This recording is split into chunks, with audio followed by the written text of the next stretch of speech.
ఓం నమ శివాయ. అందరికీ నమస్కారం అండి. శత్రువు బాధలు, అప్పుల సమస్యలు, ఆర్థిక బాధలు అన్నీ కూడా మాయం. ఎల్లుల్లి రహస్య తాత్విక పరిహారం.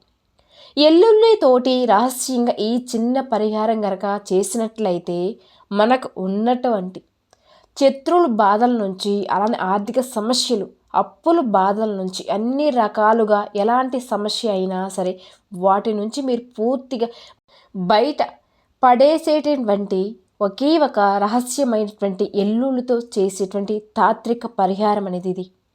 ఎల్లుల్లి అనేది ఎంతో శక్తివంతమైనది. మనకు నిత్య అవసర వస్తువులలో మన వంటిల్లో దొరికేటువంటి వస్తువు అయితే ఇది.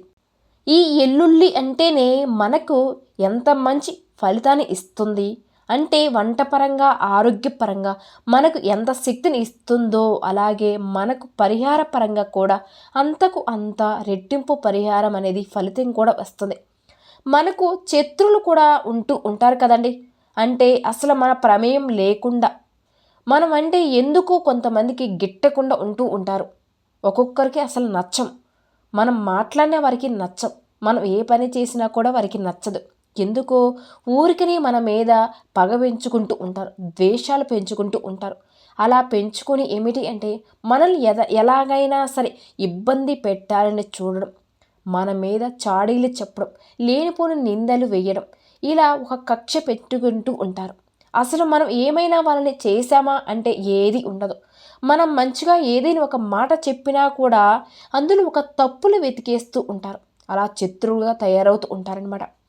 ప్రత్యేకంగా మన ఇంటి మీద కూడా దృష్టి ఆ మనుషుల మీద, మన దిష్టి మీద ఉంటుంది. అంటే ఇలా నరదిష్టి, శత్రుత్వం, శత్రువుల యొక్క బాధలు అవ్వచ్చండి.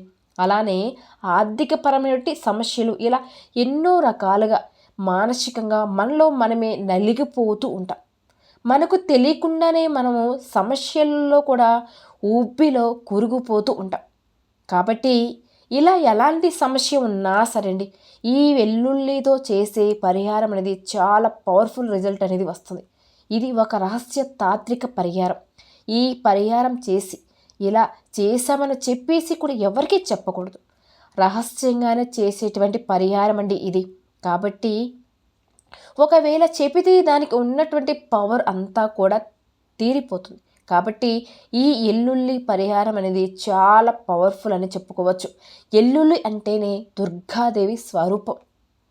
ఈ ఎల్లుల్లి మనకు శత్రువులను కూడా మిత్రులుగా మార్చే శక్తి ఉంటుంది. ఒకవేళ శత్రు బాధలు ఏమైనా ఉన్నా కూడా ఆ శత్రువులు కూడా మళ్ళీ అర్థం చేసుకుని వాళ్ళు కూడా మనకు మిత్రులుగా మారడానికి ఈ ఎల్లుల్లి పరిహారం అనేది అత్యంత అద్భుతంగా పనిచేస్తుంది అండి. వాళ్ళు మిత్రులుగా మనకు మారుతారు. అసలు వాళ్ళకి మనకి మాటలే లేవు. ఇక జీవితంలో వాళ్ళు మారరు. ఎన్ని చెప్పినా కూడా వేస్ట్ అంటారా? సరేనండి, మారకపోయినా పర్వాలేదు. కానీ వాళ్ళు మన మీద ఏదైనా చెడు ప్రయోగాలు చేయించినా, ఒకవేళ మన మీద, మన ఇంటి మీద ఏదైనా చెడు ప్రయోగాలు చేయించినా అంటే వీళ్ళు నాశనం అవ్వాలి అని మన మీద చెప్పేటువంటి అవి కూడా మనల్ని తాకకుండా వాళ్ళు చెప్పేసి ప్రతిదీ కూడా వారికి దిప్పి కొట్టేటట్టుగా చేయడానికి ఈ ఎల్లుల్లి పరిహారం అనేది అద్భుతంగా పనిచేస్తుంది. ముఖ్యంగా వారి యొక్క చెడు కన్ను దృష్టి ఉంటుంది కదండి. ఆ దృష్టి అనేది మన మీద పడకుండా ఉండడానికి వారు ఏడుపులు ఏమైనా ఉంటే వారికే తగిలేటువంటిగా తిప్పి కొట్టి వేయడానికి ఈ పరిహారం అనేది చాలా చక్కగా అద్భుతంగా పనిచేస్తుంది. అంతేకాకుండా మీకున్నటువంటి రుణ బాధల నుంచి, ఆర్థిక సమస్యల నుంచి, అప్పుల బాధల నుంచి, మీకున్నటువంటి దారిద్రపు బాధల నుంచి అన్నిటి గురించి కూడా తీసేసి మనకు కాలం కూడా అంతా కూడా అనుకూలంగా మారేటట్టుగా చేస్తుందండి ఈ పరిహారం. ఒక్కసారి ఏది చేసినా కూడా ప్రతిదీ వ్యతిరేకంగా వికటిస్తూ ఉంటుంది. కొన్ని సందర్భాలలో ఏ పని చేసినా కూడా మనకి కలిసి రాదు. అలాంటప్పుడు జీవితంలో చాలా విరక్తిగా పడుతుంది మనకి. అలాంటి వారు ఇప్పుడు ప్రతిదీ కూడా మనకు అనుకూలంగా మారాలి, ఆ దుర్గాదేవి యొక్క ఆశీస్సులు మనకు చక్కగా ఈ పరిహారం రూపంలో ఆ తల్లి యొక్క ఆశీస్సులు మనకు ఉండాలి, మనకంతా కూడా మంచి జరగాలని చెప్పేసి ఈ పరిహారం అనేది మనం చేసుకోవాలి. ఆ తల్లిని మనస్ఫూర్తిగా నమ్ముకొని ఈ పరిహారాన్ని కొన్ని నియమాలతో చేయవలసి ఉంటుంది. అది ఎలా చెయ్యాలి, ఎప్పుడు చెయ్యాలి అనేది ఇప్పుడు ఈ వీడియో ద్వారా మనం వివరంగా తెలుసుకుందామండి. కాబట్టి ఈ వీడియోని ఎక్కడ స్కిప్ చేయకుండా చివరి వరకు చూడండి, అప్పుడే మీకు పూర్తిగా అర్థమవుతుంది. ఈ ఎల్లుల్లిని కొంతమంది చిన్న ఉల్లిపాయ అంటారు, అలాగే వెల్లుల్లిపాయ అని కూడా అంటారు, మరి కొంతమంది తెల్ల ఉల్లిపాయ అంటారండి. ఇలా ఒక్కొక్క ప్రాంతాన్ని బట్టి ఒక్కొక్క పేరుతో పిలుస్తూ ఉంటారు. ఈ ఎల్లుల్లి రెబ్బను మనం మసాలా కూరలలో వాడుతూ ఉంటాం. అలానే ముఖ్యంగా చికెన్లో కానీ, మటన్లో, నాన్ వెజ్ కర్రీస్లో, బిర్యానీలు అవ్వచ్చు. ఇలా మనకి ఎల్లుల్లిపాయ లేకపోతే అసలు వంట పనే అవ్వదు. ఎల్లిపాయ వేస్తే ఏమిటంటే కర్రీ అనేది, ఆ కూర అనేది అంతా బాగా వస్తుంది అన్నమాట. అలా కూరల్లో మనకి వెల్లిపాయ లేకపోతే కూర అస్సలు అవ్వదే కదండి. ప్రతి దాంట్లో కూడా ఈ వెల్లిపాయ ఉండవలసిందే. ఈ ఎల్లుల్లిపాయ ఏమిటి అంటే చాలా ఘాటుగా ఉంటుంది. అంటే మనం పొట్టు వలవడానికి కూడా ఎప్పుడైనా సరే గోరు యూజ్ చేసి పొట్టు వలిసేటప్పుడు మనకి ఆ గోరు కానీ, ఆ వేలు కానీ ఆ కాసేపు కూడా బాగా ఇబ్బంది అనిపిస్తూ ఉంటుంది. ఎందుకంటే ఈ ఎల్లుల్లిపాయ అనేది అంత ఘాటుగా ఉంటాయి, అంత పవర్ఫుల్ వీటికి ఉంటుందన్నమాట. అలానే మనకి పరిహారపరంగా కూడా శత్రువుల్ని కానీ, మనం నాశనాన్ని కోరుకునే వ్యక్తుల్ని కానీ, మనకి ఎవరైనా సరే ఇబ్బంది పెట్టే వాళ్ళని కానీ, అలాగే మనసుకి అంటే మనకి ఒక్కసారి గ్రహాలు దోషాలు అనుకూలించవు. అలా ఈ యొక్క గ్రహాలు కూడా మనకు అనుకూలంగా మార్చుకోవడానికి కూడా ఇలా ప్రతి దానికి కూడా ఈ ఎల్లిపాయ అనేది మనకు అనుకూలంగా మారుస్తుందని చెప్పవచ్చండి. ఇక్కడ ఈ ఎల్లిపాయ వచ్చేటప్పటికి మనకి ఎక్కువగా ఏమీ అవసరం లేదు. ఒక చిన్నుల్లిపాయ రెబ్బ ఉంటుంది కదండి, అది తీసుకోండి చాలు. అలా తీసుకున్న తర్వాత ఏమిటంటే చక్కగా దానిపైన ఉన్న ఆ పొట్టును తీసుకోవాలి. పొట్టు అంటే వెల్లిపైన, చిన్నుల్లిపాయ పైన రెబ్బ మీద ఉండే పొట్టును తీసేయకుండా ఈ పరిహారం చేస్తే గనక అంతగా పనిచేయదు. ఎందుకు అంటే మనకి ఆ పైన ఉన్నటువంటి పొట్టు అడ్డు వస్తుంది. కాబట్టి మనం శుభ్రంగా ఆ ఫీల్ అంతా వదిలివేసుకోవాలి. ఆ పొట్టునంతా తీసేసి కొంచెం పెద్దగా ఉండేలాగా ఒక చిన్న ఉల్లిపాయ రెబ్బను తీసుకోండి. ఆ వెల్లి రెబ్బను కూడా మంచిగా ఉండేలాగా చూసుకోండి. కట్టయి ఉండడం కానీ, సరిగ్గా లేకపోవడం కానీ అలా ఉండకుండా మంచిగా ఫ్రెష్గా ఉన్నటువంటి చిన్నుల్లిపాయ రెబ్బను తీసుకోండి. ఇక ఈ పరిహారం ఎప్పుడు చేసుకోవాలి అనే సందేహం మీకు రావచ్చు. శనివారం రోజున చేసుకోవడం వల్ల మనకు అద్భుతమైనటువంటి ఫలితం అనేది వస్తుందండి. శనివారం మీరు సాయంత్రం సంధ్యా సమయం దగ్గర నుంచి, అంటే సుమారు సాయంత్రం 6 గంటల నుంచి రాత్రి 11 గంటల వరకు కూడా చక్కగా చేసుకోవచ్చు. ఈ పరిహారాన్ని ఏ శనివారమైనా చేసుకోవచ్చు, ఇబ్బంది ఏమీ లేదండి. మీకు ఏ శనివారం కుదిరితే ఆ శనివారం చేసుకొని చూడండి. ఒక్కసారి ప్రయత్నం అయితే చూడండి, మీకు నష్టమైతే ఏది లేదు కదా. ఇక మీకు కావాల్సిన దానికంటే అమావాస్య తిథులలో కూడా చేసుకోవచ్చండి, పౌర్ణమి రోజులో కూడా చేసుకోవచ్చు, ఇంకా మంచిది. ఇలా ఈ పరిహారం ఈ రోజులో చేసుకోవడం వల్ల కూడా మీకు త్వరగానే మంచి ఫలితం అనేది వస్తుంది, చూడగలుగుతారు. ఈ ఎల్లుల్లి రెబ్బను ఒకటి తీసుకుని శనివారం రోజున, అంటే మనం చాలా వరకు కూడా నియమాలు పాటిస్తూ ఉంటాం. శనివారం రోజున చాలామంది ఉపవాసాలు కూడా చేస్తూ ఉంటారండి. శనివారం రోజున ప్రత్యేకంగా పూజలు చేసుకుంటూ ఉంటారు. ఆ రోజున నాన్ వెజ్ అనేది తినరు కూడా. కాబట్టి శనివారం రోజున మనకు ఉన్నటువంటి శని సమస్యలు, శని దోషాలు, వేలినాడు శని, అలానే శత్రు బాధలు తొలగించుకోవడానికి కూడా ఈ పరిహారం అనేది చక్కగా ఉపయోగపడుతుంది. ఈ పరిహారం చేసే రోజున నాన్ వెజ్ అనేది పొరపాటును కూడా తినకూడదు, వండకూడదు. అలానే ఇంట్లో అసలు ఎటు పరిస్థితులు వండకూడదండి. అలానే నలుపు రంగు బట్టలు ధరించకూడదు. చక్కగా స్నానం చేసిన తర్వాత ఈ పరిహారం అనేది చేసుకోండి, మీకు మంచి ఫలితం అనేది తప్పకుండా వస్తుందండి. అలానే భార్యాభర్తల మధ్య కూడా తరచుగా గొడవలు ఎందుకు వస్తూ ఉంటాయో తెలీదు. ఒకరంటే ఒకరికి అస్సలు గెట్టదు. చిన్న చిన్న సమస్యలకు పెద్ద పెద్ద సమస్యలు దారితీస్తూ ఉంటుంది. వారు వ్యాపారస్తుల దగ్గర శత్రులుగా తయారవుతూ ఉంటారు. అక్కడికక్కడ ఇబ్బంది పెట్టిస్తూ ఉంటారు. అంటే మనం బయటపడలేని స్థితి అనేది క్రియేట్ అవుతూ ఉంటుందన్నమాట కొన్ని సమస్యలు. అలాంటి చెడు అన్నిటి తీసుకోవడానికి కూడా, అలాగే మనకు డబ్బు పరంగా కూడా బాగా కలిసేయడానికి, మానసికంగా మనకు ఉన్నటువంటి బాధల్ని కూడా తొలగిపోవడానికి కూడా చక్కగా ఈ చిన్నుల్లిపాయ రెబ్బను తీసుకోండి. అలా తీసుకున్న తర్వాత మీరు ఏం చేస్తారంటే దీంతో పాటుగా మనకి మేకు ఉంటుంది కదండి, గోడలు కొట్టేటువంటి ఇనప మేకు, ఆ మేకును కూడా ఒకటి తీసుకోవాలి. ఈ మేకు ఏమిటి అంటే మనకు ఉన్నటువంటి చెడును, దారిద్రాన్ని, ఇట్లాంటివన్నిటినీ తొలగించుకోవడానికి ఈ ఇనప మేకును అనేది బాగా పనికి వస్తుంది. ఒక చిన్న మేకు చాలండి, దాన్ని తీసుకోండి. అలా తీసుకున్న తర్వాత ఆ చిన్నులపై రెబ్బను మనం శుభ్రంగా పొట్టు అనేది తీసేసి ఆ రెబ్బ మీద, ఆ వెల్లుల్లి రెబ్బ మీద నలుపు రంగులో ఉండే పెన్సిల్ కానీ, కెచ్చి కానీ, ఏదైనా సరే పెన్ను కానీ తీసుకుని దాని మీద మీ శత్రువులు ఎవరైతే ఉన్నారో వారి పేరు రాయాలి. మీకు శత్రువులు ఎవరైతే లేరో అనుకోండి, వారి గురించి అస్సలు మీకు తెలియదు అనుకోండి. ఒకవేళ మీకు తెలీదు, మీ శత్రువులు ఎవరో తెలీదు, మీ గురించి చెడుగా ఎవరు ఇలా చేస్తున్నారో తెలీదు, అప్పుడు మీరు చక్కగా దుర్గామాతను తలుచుకొని లేదా మీ ఇష్టదైవాన్ని తలుచుకొని మీకు డబ్బు పరంగా ఏదైనా సమస్య ఉందనుకోండి, ఆ సమస్య కూడా పోవాలని, మాకు ఇంత డబ్బు కావాలని చెప్పుకొని మీ కోరిక ఏదైతే ఉంటుందో, మీ సంకల్పం ఏదైతే ఉంటుందో, మీ సమస్య ఏదైతే ఉంటుందో చెప్పుకొని సింపుల్గా దాని మీద రాయండి. ఆ వెల్లుల్లి రెబ్బ మీద రాయండి. వారి పేరు అనుకోండి, ఆ పేరును రాయండి. దాని మీద ఆ బ్లాక్ స్కెచ్తో రాయండి. మీకు డబ్బు పరంగా సంబంధించి ఏ సమస్య ఉంది అనుకోండి, డబ్బు అనేది చెప్పేసి దాని మీద బ్లాక్ కలర్ స్కెచ్తో రాసేయండి. ఆ విధంగా రాసిన తర్వాత మీరు ఏం చేస్తారంటే దాన్ని మీ చేత్తో పట్టుకొని మీ సంకల్పం చెప్పుకోండి. ఆ దుర్గామాతను ఒక్కసారి మనస్ఫూర్తిగా తలుచుకొని దుర్గామాతకు ఆ రోజున చక్కగా ఇంట్లో దీపారాధన చేసుకుంటే, చక్కగా దేవుడి ముందు కూర్చుని మనస్ఫూర్తిగా మీ సంకల్పం చెప్పుకోండి.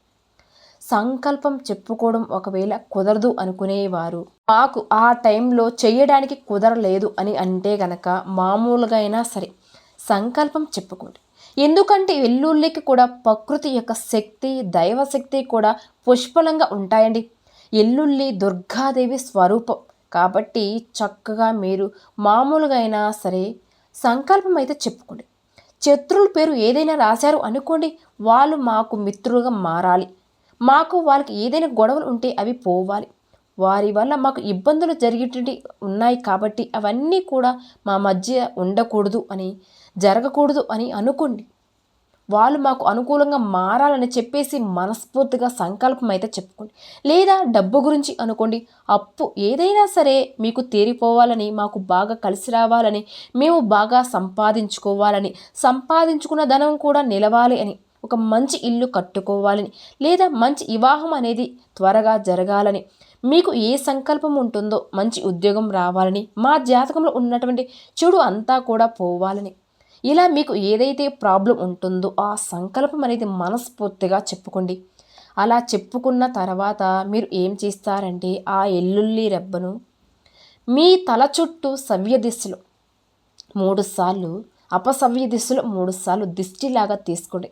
తీసేసిన తర్వాత మీరు ఏం చేస్తారంటే మేకు ఉంటుంది కదండి, ఈ మేకును మనం ఇందాక చెప్పుకున్నాం కదా, ఇనుప మేకు, దాన్ని తీసుకుని మీ సమస్య అనేది వెల్లుల్లి రెబ్బకు రాస్తారు కదండి, ఆ సమస్య మీద అది శత్రు పేరు అవ్వచ్చు, ఏదైతే మీరు అనుకుంటూ ఉన్నారో, ఏదైతే రాశారో ఆ ఈ ఇనుప మేకును గుచ్చాలన్నమాట.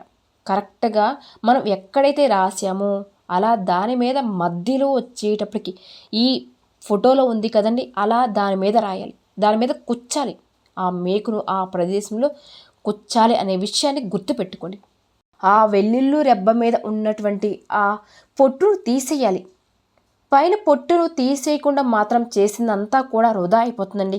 కాబట్టి చక్కగా పొట్టు అంతా కూడా తీసేసి దాని మీద మీ శత్రు పేరు అయితే ఏదైతే ఉంటుందో అతని పేరు, ఆమె పేరు, ఎవరైతే మీ శత్రువులు ఉంటారో వారి పేరు రాయండి. సమస్యల గురించి అయినా చెప్పుకోవచ్చు. అలా చెప్పుకున్న తర్వాత మీకు ఏ సంకల్పం ఉంటుందో ఆ సంకల్పం చెప్పుకొని ఆ బ్లాక్ కలర్ స్కెచ్తో రాయాలి. ఇక ఆ ఇనప మేకును తీసుకుని మీరు ఈ రాసిన వెల్లుల్లి రెబ్బల మీద ఆ మేకును కుచ్చాలి. ఒక్క విషయం అండి, మనం ఎప్పుడైనా సరే ఒక పని చేసేటప్పుడు నమ్మకంతోనే చెయ్యాలి. అది అవుతుందా లేదా, ఇది నిజమా కాదా అనే సందేహాన్ని వ్యక్తపరుస్తూ ఆ పరిహారం చేసినా, ఆ సంకల్పం చెప్పుకున్నా అది జరగదు అనే విషయాన్ని గుర్తుపెట్టుకోండి. కాబట్టి మీరేం చేస్తారంటే దుర్గామాతను మనస్ఫూర్తిగా ఆ తల్లిని స్మరించుకుంటూ ఈ పరిహారాన్ని మొదలుపెట్టండి. ఖచ్చితంగా అండి మీకు 2 నిమిషాల్లోనే రిజల్ట్ అనేది చూడగలుగుతారు. ఖచ్చితంగా పాజిటివ్ వైబ్స్ అనేది మీరు చూడగలుగుతారు. ప్రశాంతమైన వాతావరణంలో మీరు ఉండగలుగుతారు. ఇక అలా ఆ వెల్లుల్లి రెబ్బ మీద ఆ ఇనప మేకును కుచ్చిన తర్వాత మీరు ఏం చేస్తారంటే మీ చుట్టూ సవ్య దిశలో అపసవ్య దిశలో తిప్పిన తర్వాత ఇంటి బయటకు వచ్చి ఖాళీ ప్రదేశం కానీ ఉంటే గనక కొంచెం గొయ్యిలాగా తీసేసి, అంటే మన దగ్గర పారే లాంటివి ఉంటాయి కదండి, వాటితో కొంచెం గొయ్యిలాగా తీసేసి ఈ ఎల్లుల్లి రెబ్బను మనం రాసింది ఉంటుంది కదండి, దాన్ని అందులో పెట్టేసి మళ్ళీ అందరికీ కనిపించకుండా మట్టిని వేసేయాలి. ఒక గొయ్యలాగా తీసేసి అందులో ఆ ఎల్లుల్లి రెబ్బను పెట్టాలి. దాని మీద అలా మట్టిని వేయడం వల్ల ఏమిటి అంటే మీకున్నటువంటి ఆ శత్రులు ఎవరైతే ఉన్నారో ముందు లేదా ఆ బాధలు అనేవి నశించిపోతాయి. వారు మనకు చేసేటువంటి చెడు అంతా కూడా నశించిపోతుంది. ప్రకృతి వైపర్యం అనేది మనకు ఉంటుంది. అలానే మీ సమస్యలు మనం అందులో పాతి పెట్టేసినట్టు ఇక ఆ సమస్య మన దరిదాపులో కూడా చేరదు. మట్టిలో పాతి పెట్టేసాం కదండి, ఇక అది అంతటితో తీరిపోయినట్టే అని అనుకోండి. అలానే మీకున్న సమస్యలు అనేవి దానికి సంబంధించినవి కాకుండా ఉంటాయండి. ఒకవేళ శత్రువులు మీకు 2, 3 ఉన్నారు అనుకోండి, ఈ 2, 3 ఎల్లుల్లి రెబ్బలైనా తీసుకోవచ్చు. దాని మీద మీరు ఎవరైతే ఉన్నారో అన్నీ కూడా రాసుకొని పెట్టుకోవచ్చు. ఒక్కొక్కరు ఒక్కొక్క శత్రువు పేరు రాసి ఇలా ఇప్పుడు చెప్పాం కదండి, ఈ విధంగా చేసి రాసుకొని అలా పాతి పెట్టవచ్చు. ఏంటి ఈ పిచ్చి పిచ్చి నిజమా కాదా అని సందేహం వస్తుంది కదండి. నిజంగా ఒకసారి ప్రయత్నం చేసి చూడండి, ఖచ్చితంగా మీరే ఆశ్చర్యపోతారండి. ఇక మనం ఆ సమస్య అంతా కూడా మన నుంచి దూరం అయిపోయిందని చెప్పేసి మనస్ఫూర్తిగా నమ్మకంతో శుభ్రంగా కాలు చేతులు కడుక్కొని మీ ఇంటి లోపలికి వచ్చేసి ప్రశాంతంగా ఉండండి. ఆ తర్వాత మీకున్నటువంటి సమస్య అంతా కూడా తొలగిపోతుందనే విషయాన్ని గుర్తుపెట్టుకోండి. ఆ చెడు అంతా కూడా పూర్తిగా మట్టిలోనే కలిసిపోతుంది. ఇక శత్రువుల వల్ల వాళ్ళు ఏదైనా చెడు చేసినా వాళ్ళే మిత్రులు అవుతారు. అలానే మీకు మిమ్మల్ని అర్థం చేసుకునే వాళ్ళు కూడా మిమ్మల్ని మిత్రులుగా మారుతారండి. ఎలాంటి సమస్యలైనా సరే ఏవి కూడా మీ దగ్గరకు రావు, అలానే మిమ్మల్ని తాకలేవు, వాళ్ళు మిమ్మల్ని ఏమీ కూడా చెయ్యలేరు. అంత పవర్ఫుల్గా ఈ ఎల్లుల్లి పరిహారం అనేది పనిచేస్తుందండి. అంత తాత్విక పరిహారం అన్నమాట. ఇది చాలా శక్తివంతమైంది అనమాట. కాబట్టి ఒక్కసారి ప్రయత్నం చేసి చూడండి, రిజల్ట్ చూసి మీరే ఆశ్చర్యపోతారండి. ఇక మిమ్మల్ని కుబేర్లుగా మార్చేటువంటి శక్తి కూడా ఈ పరిహారానికి ఉంది. ఇది ఒక రహస్య తాత్విక పరిహారం. ఇలా చేశామని చెప్పి పొరపాటును కూడా ఎవరికి కూడా చెప్పకూడదు. ఒకవేళ చెబితే మాత్రం చేసిందంతా కూడా వృధా అయిపోతుందనే విషయాన్ని గుర్తుపెట్టుకోండి. కాబట్టి ఈ పరిహారం చేసే ముందు ఎవరికి చెప్పకుండా రహస్యంగా చేయండి. ఒకసారి ప్రయత్నం చేయండి, రిజల్ట్ చూసి సంతోషంగా ఉండగలుగుతారు.